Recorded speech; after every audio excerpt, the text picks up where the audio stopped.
maulid, bulan maulid, waktunya.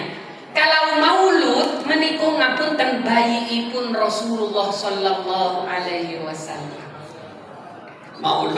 Maulid sami boten napa-napa, maulutan nggih boten napa-napa, tapi jangan dirubah mulutan. Akhirnya napa? Maulid makan-makan. Nggih boten napa-napa sedekah mulutan. Tapi mulutan bukan artinya makan. Jamaah yang dirahmati oleh Allah, sedikit kalau mau menyinggung tentang ya kenapa sih kok Nabi itu harus sampai maulidan di mana-mana di Indonesia, tapi sebagian mengatakan bid'ah, wa kullu bid'atin dalalah wa kullu dalalatin finnar. Kalau maulutan bid'ah, maka bid'ah nanti yang maulutan di neraka. Kalau sedikit luruskan ibu-ibu, nopo ada yang mengharamkan kita merayakan dan bergembira keberadaan Rasulullah sallallahu alaihi wasallam. Wonten napa boten? Yang gak ada kitab manapun kalau kita bergembira, tidak ada yang melarang. Yang melarang yang bid'ah. Kenapa kok yang melarang bid'ah? Bergembira kok dilarang. Yang gak boleh. Apalagi mengharamkan maulid, kelahiran waktu lahirnya Nabi tambah dosa. Apalagi maulud tambah dosa, karena gak ada hubungannya. Sehingga kita dalam setiap mauludan niatnya satu, bergembira atas kelahiran Nabi. Kenapa Ustadz kok harus bergembira? Satu, dalam cerita, karena Rasulullah menikah bawa Al-Quran. Al-Quran tidak ada duanya, yang masih orisinil, masih asli kitab Allah yang dari 104 menikah, baru Al-Quran, dan yang lain sudah tidak. Ini bukan diskriminasi, tapi sudah ada inhirafat, perubahan. Kenapa kok harus Quran yang diturunkan? Di antaranya kok bukan tongkat kayak Nabi Musa? Kok bukan perahu seperti Nabi Nuh? Kok bukan Kok bukan unta seperti Nabi Saleh sehingga warga RW 4 Poharin jamaah masjid tinggal meres susunya. Datang diperes bes enak. Pagi susu, malam susu. Sore susu. Kan enak. Apalagi bapak-bapak sona. Mau ke masjid ada untanya Nabi Isa. Kenapa kok tidak unta? Kok Quran?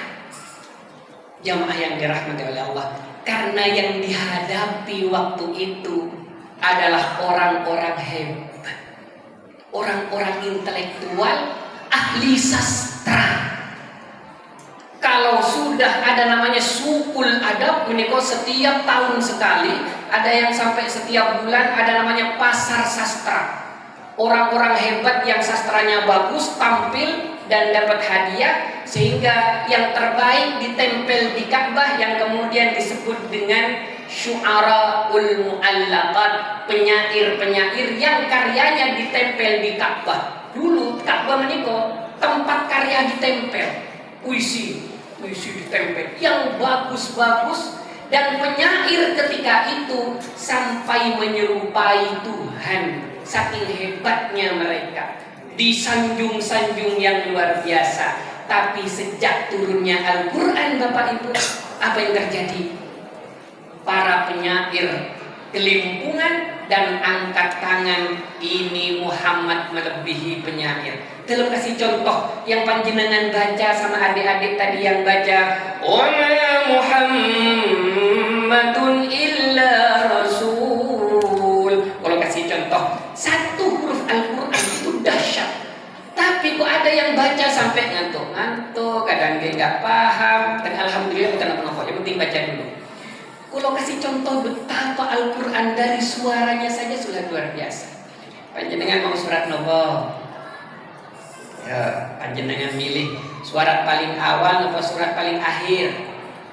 Itu paling akhir. Bapak senang yang akhir-akhir. Kalau surat paling akhir nopo? An-Nas. Panjenengan kalau baca surat ini perhatikan huruf terakhirnya. Bismillahirrahmanirrahim. Qul a'udzu birabbin nas, malikin nas, ilahin nas, min syarril waswasil khannas, alladzi yuwaswisu fi sudurin nasi minal jinnati wan nas. Kira-kira panjenengan mirna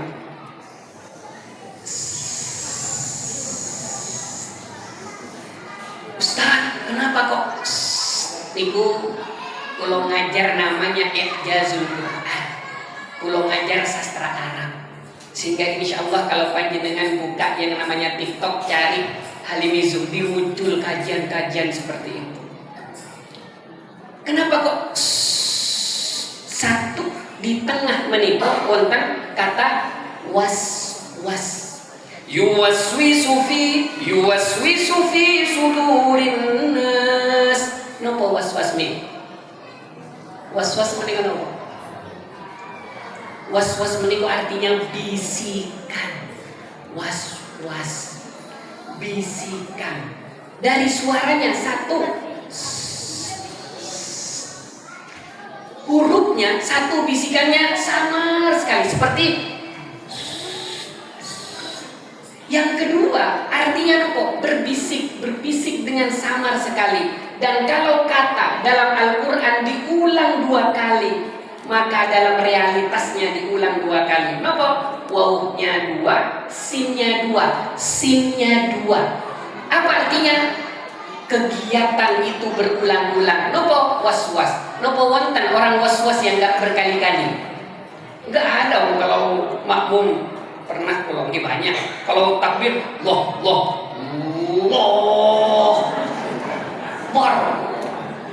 untung nggak ketemu pulau. Kalau wudhu sampai makruhnya banyak sekali. Wah, selesai.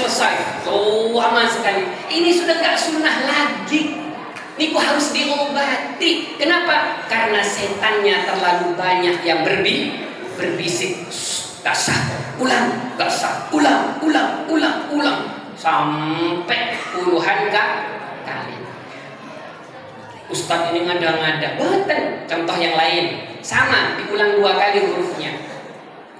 Fadamdama alaihim rabbuhum bidzambihim fasawwaha. Fadam, 2 kali, dam. Napa artinya? Dari kalau tadi suaranya berbisik karena godaan, bahkan tadi dari huruf pertama, ayat pertama sampai ayat terakhir seperti bisikan, sampai An-Nas terakhir. Niki bisa 5 jam untuk ul-a'udzu binnas mawon. Fadamdama apa? Fadamdama itu gempa yang luar biasa, yang dahsyat dari bawah dengan bunyi dam dan berulang-ulang. Fadamdama. Kalau tambah 1, zalzala. Idza zulzilatil ardu zilzalaha, zalzal. Berapa kali, Bu? 2 kali. Napa artinya zalzala? Gempa. Napa wonten gempa sekali? Mboten nenten. Kalau gempa di Lombok dulu sampai 30 kali, 35 kali dalam sehari. Gempa. Artinya nopo? Ayat itu, hurufnya saja itu sudah sesuai dengan realitas. Itu yang membuat orang Arab takluk. Bayangkan hanya dalam jangka 23 tahun ribuan yang masuk Islam. Pulau sudah 50.000 tahun. Nabi Nuh hampir 1000 tahun. Kadang cuma 100, 200. Nabi 23 tahun. ribuan, dan yang bersama Nabi itu dimulai dengan satu ibu-ibu, dua anak kecil. Makanya tadi harus dirawat dulu.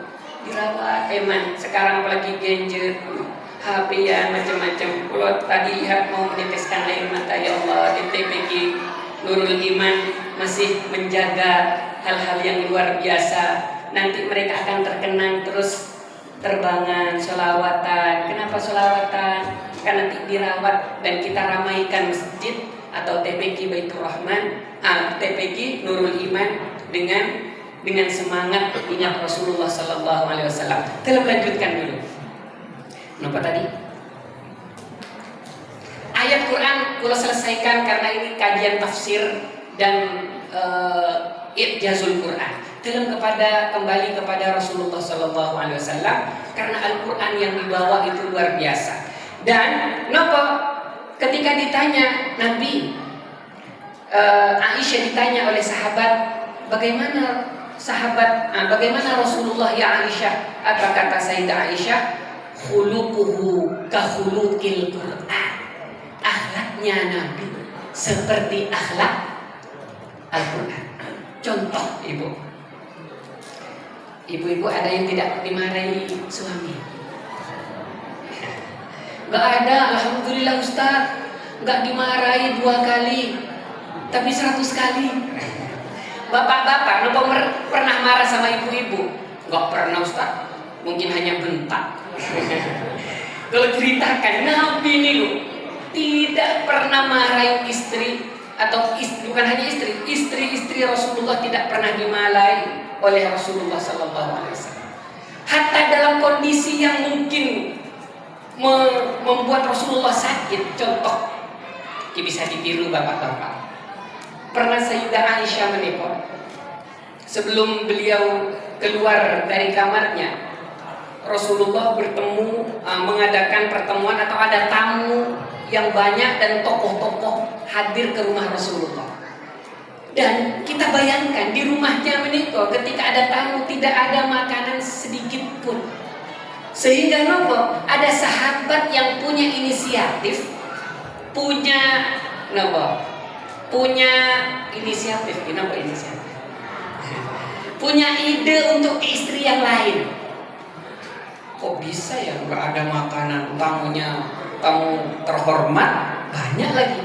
Akhirnya sahabat niki ke rumah istri yang lain.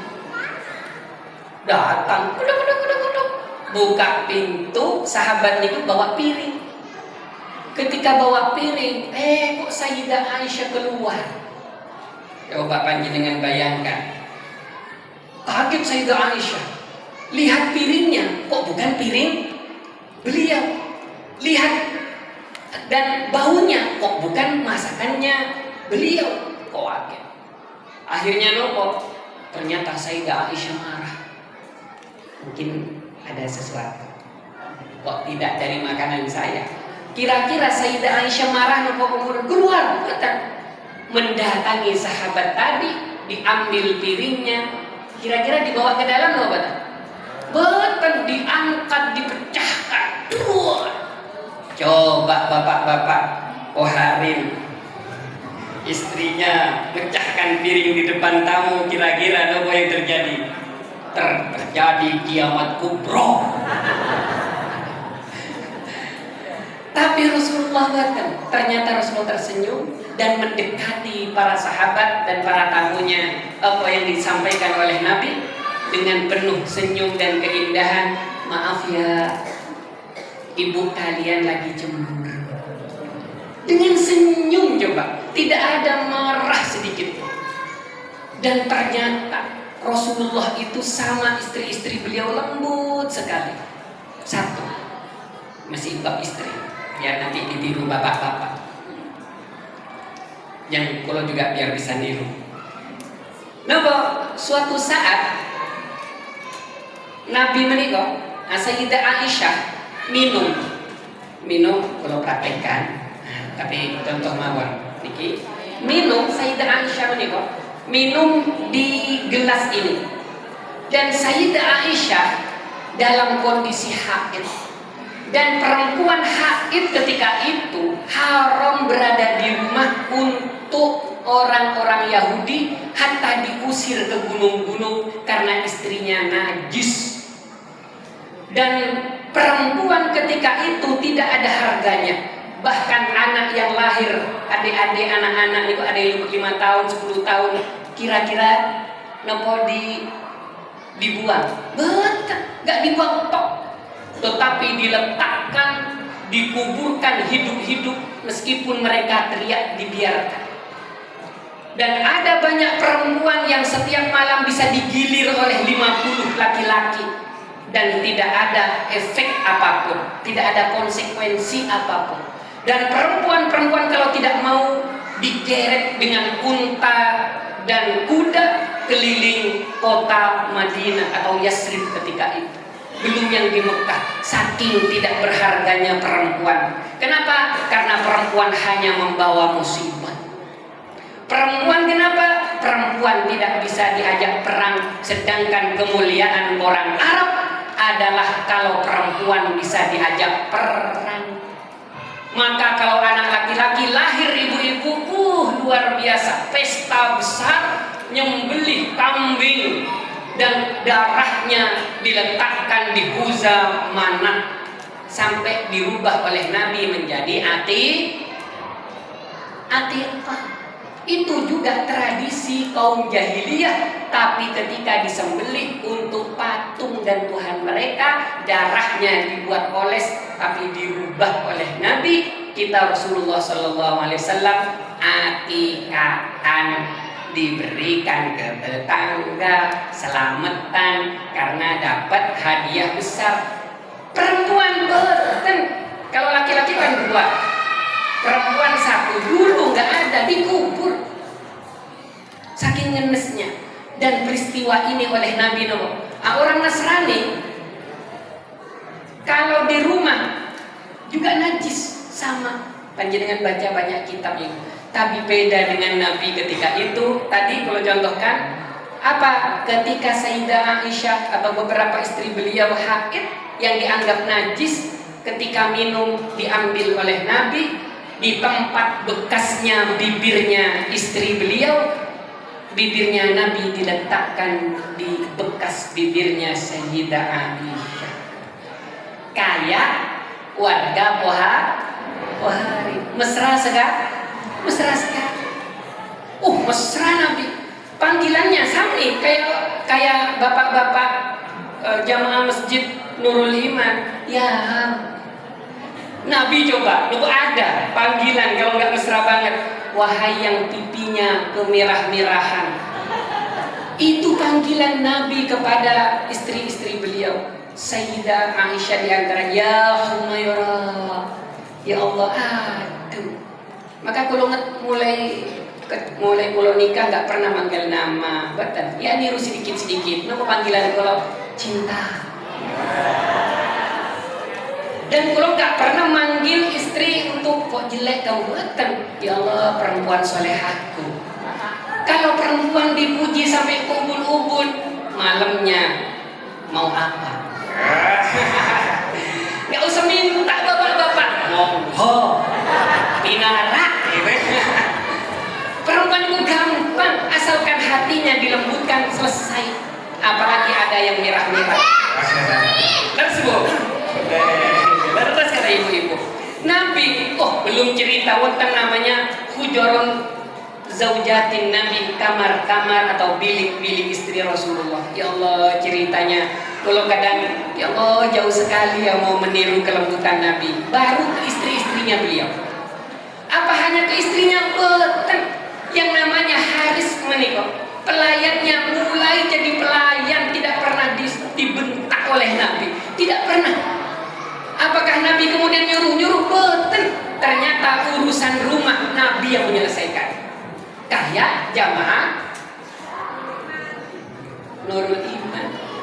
Kalau ngapunten, kalau praktekkan di rumah, kalau tanya ke istri, kalau di rumah yang kora-kora sinten setahun ini, mulai awal ya meskipun gantian, nanti kora-kora nyuci Karena Nabi menikah. Kalau sudah sandalnya robek, bajunya robek, tidak pernah nyuruh orang, dijahit sendiri. Urusan rumah beliau sering bantu istrinya.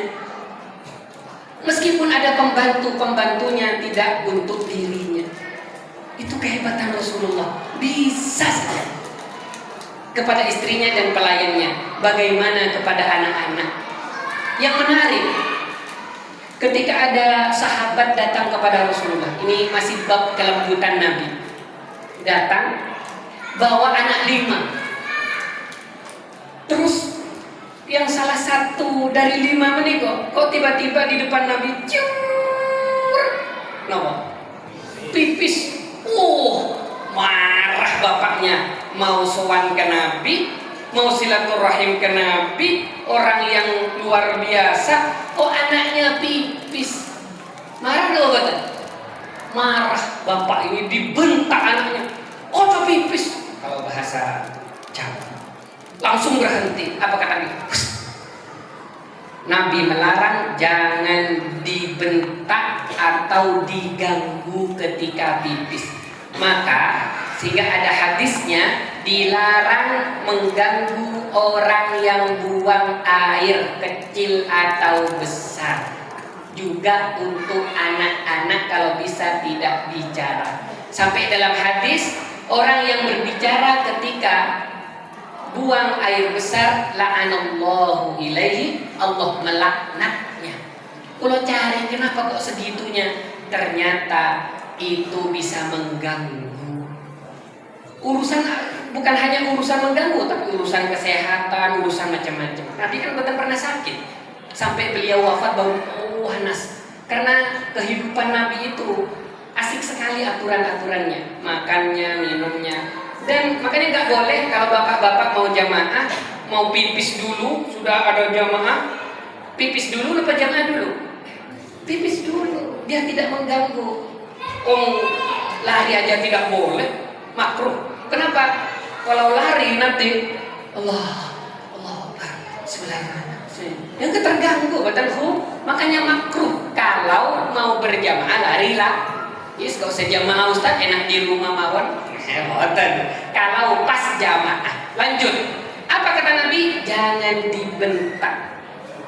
Tidak hanya anak kecil yang tidak dibentak, yang pipis di masjid Rasulullah SAW, orang Badui yang sangat terkenal hadisnya menikah, sahabat sudah mau membunuhnya, masa orang tua ke masjid langsung di depan Nabi sama, cur gitu, ditahan sama Nabi, jangan diapa-apain, selesaikan dia pipis sampai selesai. Duh, kalau di sini habis badan, habis didorong jebrak keluar. Nabi buat. Ya Allah, kadang kalau gimana ya Allah memberikan hati selembut itu. Fabima rahmatin minallahi lintalahum walau kunta faddan ghalidhal qalbi lam faddu min hawlik. Andai Muhammad keras kepada orang-orang, mereka akan lari. Maka bukan lari orang-orang, malah dekat sama. Saking dekatnya jamaah yang dirahmati oleh Allah. Kurang 5 menit ya bentar. Saking dekatnya Nabi ketika di perang Uhud menikah. Kalau baca perang Uhud ini nangis sekali. Panjenengan baca ya Allah, betapa wonten kan yang pernah umrah atau haji namanya Jabal Romah. Romah menikah kan tempat memanah. Yang pertama umat Islam menang. Karena tergiur oleh harta yang banyak, datanglah di belakang mereka turun diganti oleh kaum musyrikin. Yang di bawah umat Islam bur kena panah, udut.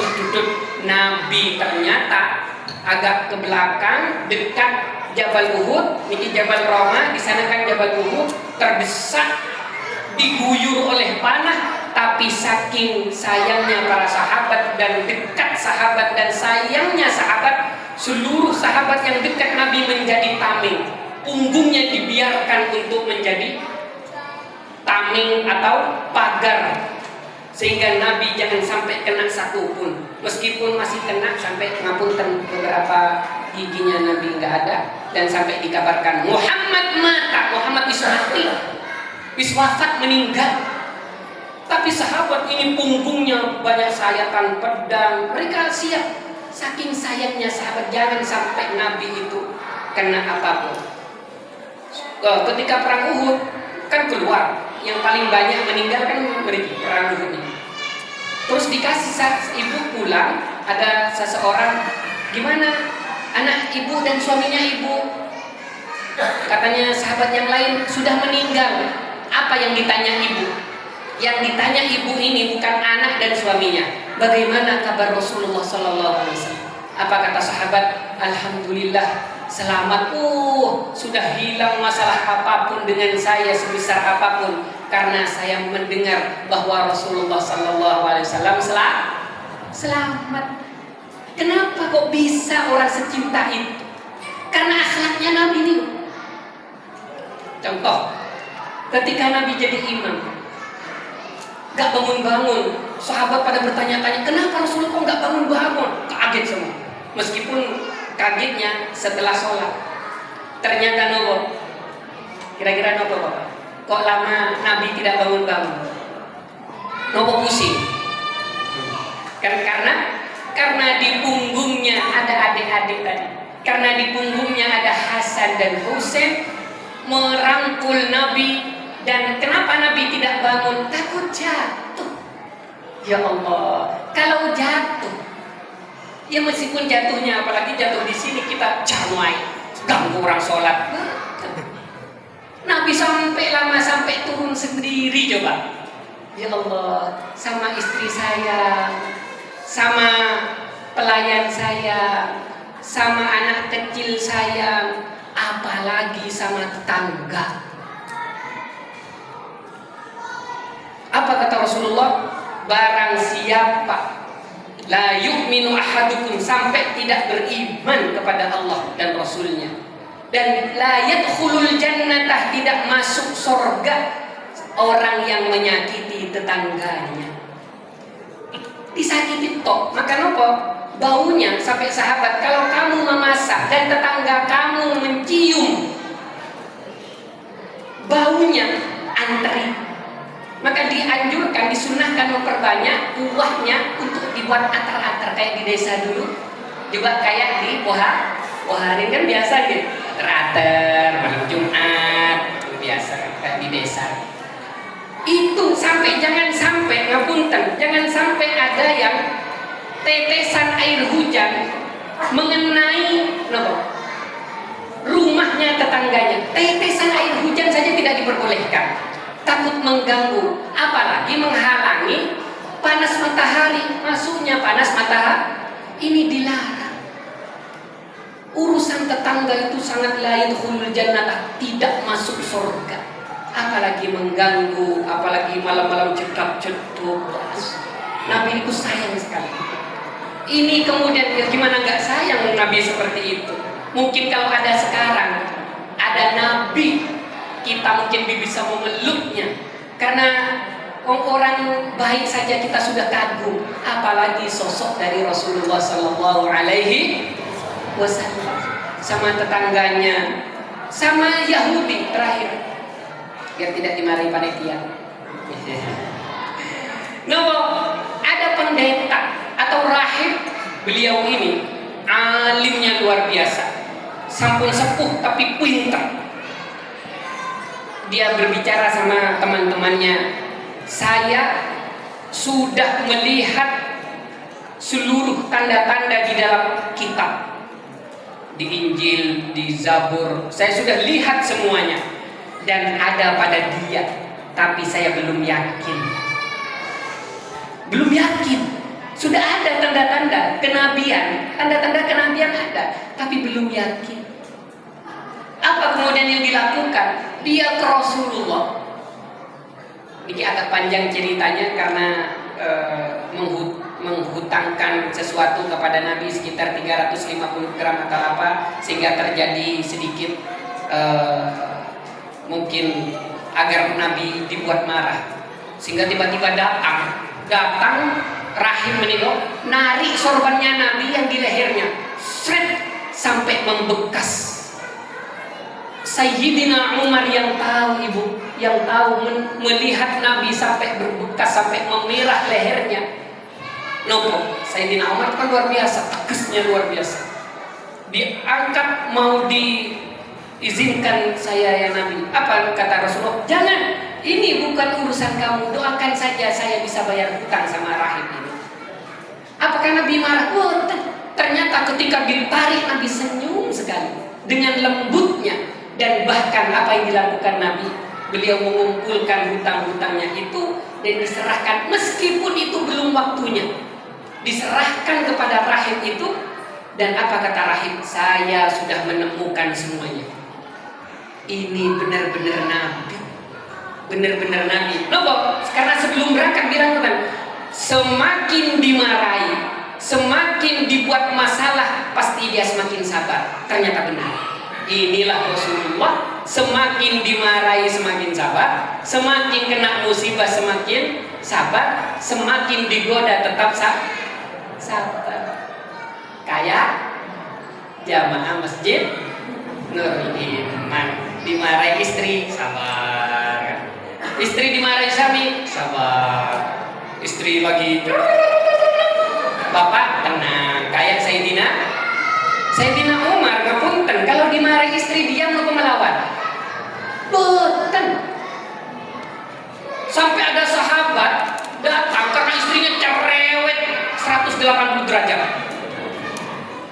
Saking gak kuatnya mau mengadu ke Sayyidina Umar, datang nyampe di depan pintunya, ternyata istrinya Sayyidina Umar lagi ceramah agama. Lagi sama, ternyata tidak hanya 180 derajat, ngapunten cerewetnya istrinya Sayyidina Umar mungkin 200 derajat. Tapi ditunggu tidak ada suara sedikit pun dari Sayyidina Umar, tidak melawan. Akhirnya nopo gak jadi masuk, mikir, Sayyidina Umar sehebat itu, sekuat itu, kok tidak melawan? Saya orang kecil, ya sudah pulang. Bukan jadi curhat. Apa? Sehingga dia meniru, karena dulu akhlaknya luar biasa. Tatanan akhlak itu, kelembutan itu. Orang Arab kan kasar, tapi sejak datangnya Islam, rahmatan tadi, lintalahum walau kunta walid walau kunta faddan walidul qalbi lam fatu, lembut. Maka Rasulullah terkenal dengan lembut sekali. Belum sifat-sifat yang lain yang luar biasa dalam tutup apa, sampai Nabi mengingatkan la taudab walakal jannah, jangan marah bagimu surga. Maka jamaah yang dirahmati oleh Allah, meskipun hanya satu terkait dengan kelembutan Rasulullah, nanti belum, kalau punya buku menarik sekali, Arba' wa Ishrina Sa'atan Ma'an Nabi, 24 jam bersama Rasulullah SAW. Dari pagi Nabi ngapain, siang Nabi ngapain, malam Nabi ngapain, sore Nabi ngapain. Di antaranya, kalau kemarin tanya di Kedung Kandang, tanya ke bapak-bapak, panjenengan sudah maulidan berapa kali? Ratusan kali. Sudah niru Nabi? Sampun, apa yang ditiru? Diam. Kalau tanya satu, jenengan tak kasih hadiah kalau tahu. Enggak. Gimana kalau mau berhubungan sama istri? Doanya? Enggak ada yang tahu satu pun ibu. Ibu-ibu nih, nah kalau ada bapak nggak baca doa, jangan kasih. Kenapa? Karena di atasnya istri atau perempuan, kalau bapak nggak baca doa, sinten yang di atasnya? Setan. Kenapa? Karena bapak-bapak lupa baca doa. Ini baru satu. Jangan tunggu malam Jumat baca doa. Setiap mau rudal doa. Nopo doanya? Ada yang kertas. Allahumma barik lana. Oh. Lima razaqtana. Niku makan nasi. Niki baru satu. Belum pakai baju, masuk WC, keluar WC. adik-adik kita diajari Masya Allah sama umi-umi, sama guru-guru TPT, masuk kamar mandi baca doa sama gurunya. Apa mau masuk? Allahumma inni a'udzubika minal khubuthi wal khaba'ith. Di rumah ibunya nggak masuk, anaknya nggak pernah ditegur, masuk doa lupa, keluar lupa. Kapan dipraktekkan di rumah? Kalau di sekolah diajari tapi di rumah lupa. Banyak kenapa kegagalan akhlak kita itu di sekolah, di TPQ diajari jangan minum pakai tangan kiri, di rumah bapaknya kiri, ibunya kiri, anaknya dibiarkan.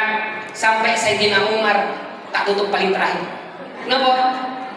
Kata Sayyidina Umar pernah marah ke Ja'far karena Ja'far menikah minum pakai tangan kiri, minum tangan kanannya nggak pakai tangan kanan.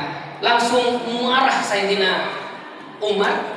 Ceritanya Sayyidina Umar terus karena kalau sering baca apa, ingat hadis dari Rasulullah, la ta'kul bishimalik, la ta'kul wa la tashrab bishimalik fa inna syaitan ya'kul bishimalik. Jangan makan dan minum dengan tangan kiri karena tangan kiri minumnya syaitan. Marah.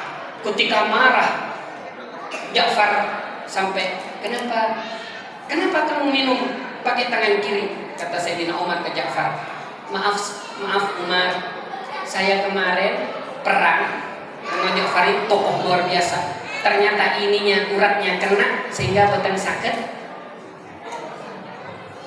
Tidak bisa, itu sudah darurat, tidak bisa minum dengan tangan kanan. Kemudian Sayyidina Umar minta maaf sekali, lembut. Sayyidina Umar meskipun kasar lembut, minta maaf karena maksudnya sebenarnya tidak ke sana. Ingat hadis dari Rasulullah SAW. Maka jamaah yang dirahmati Allah, akhlak yang banyak sekali menikah kita ya sedikit ketemu orang senyum, tabassum ila akhika sadaqah, senyum, jangan sombong, rendah hati, tidak iri, tidak dengki. Banyak sifat-sifat yang bisa kita tiru dari Rasulullah SAW. Meskipun kadang turun naik, tetapi tetap istiqomah. Maka maulid ini menjadi ajang mengingat tidak hanya Rasulullah SAW, tapi kenapa Rasulullah hadir dan apa akhlak dari Rasulullah SAW, itu yang harus kita contoh. Mudah-mudahan kita diakui menjadi umatnya Rasulullah SAW dan nanti diberikan syafaat oleh Rasulullah SAW. Perayaan ini, ihtifal ini, mudah-mudahan bagian dari kegembiraan kita atas kehadiran dari Rasulullah SAW ke muka bumi ini, dan mudah-mudahan nikmat iman, nikmat Islam selalu bersama kita. Wallahul musta'an wa ilaihi tuqlan, wallahul muwaffiq ila aqwamit thariq. Assalamu alaikum warahmatullahi wabarakatuh. Al-Fatihah.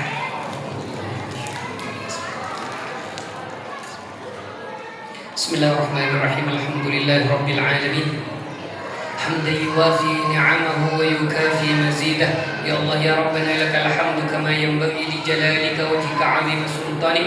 اللهم أصلح لنا ديننا الذي هو عصمة أمرنا، وأصلح لنا دنيانا التي فيها معاشنا، وأصلح لنا آخرتنا التي فيها معادنا، واجعل الحياة زيادة لنا في كل خير، واجعل الموت راحة لنا من كل شر.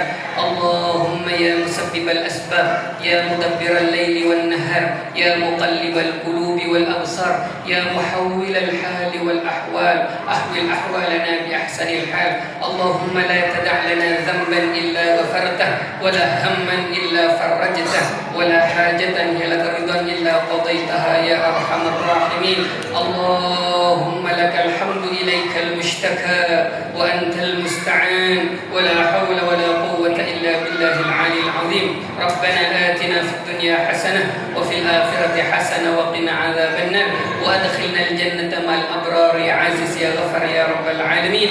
وصلى الله على سيدنا محمد وعلى آله وصحبه وسلم. سبحان ربك رب العزة عما يصفون وسلام على المرسلين والحمد لله رب العالمين.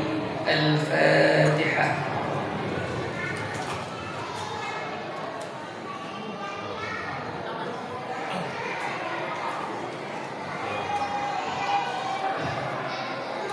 Alhamdulillahirrabbilalamin.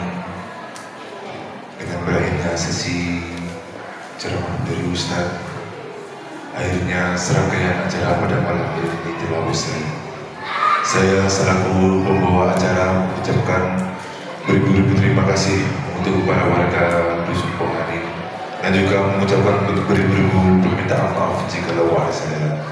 Saya selaku pembawa acara pamit undur diri dan selanjutnya akan dilanjut oleh ketua panitia untuk mengarahkan acara yang selanjutnya. Akhir dari saya berikutnya, wassalamualaikum warahmatullahi wabarakatuh. Mohon perhatian ya Bapak Ibu sekalian, setelah ini akan ada ramah tamah. Jadi kami sudah menyiapkan bakso, Bapak Ibu bisa menyantapnya. Namun sebelum itu Bapak Ibu bisa mengambil yang ada di gunungan maupun yang ada di kantungan. Monggo terserah Bapak Ibu sekalian, tapi ya semoga tidak rebutan. Insya Allah cukup kalau nggak rebutan buat semua jamaah. Jadi sebelum